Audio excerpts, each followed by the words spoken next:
Welcome to Everyday Happiness, where we create lasting happiness in about 2 minutes a day through my signature method of intentional margins, creating harmony between your to-dos and your priorities, happiness science, and musings about life.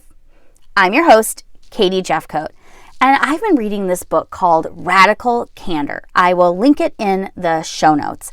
And at the end of the book, they were talking about stories of interviewing people to find the right team players for their companies, right? So it's a book about leadership and teams in companies.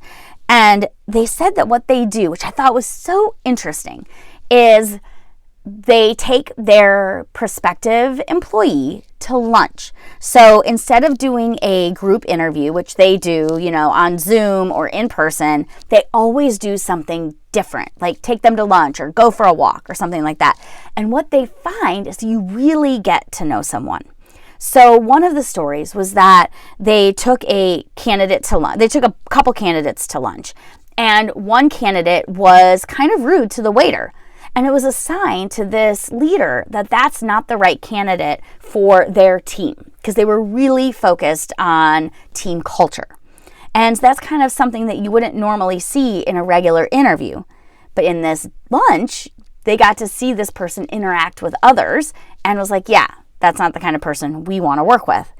But on the flip side, they took someone to lunch, a different candidate, obviously, and they said that the different candidate picked up a napkin of someone that had dropped it. And on their way to walking on the street to go to this restaurant, he saw some trash on the sidewalk, and he picked it up and put it in the trash can just a few steps in front of him.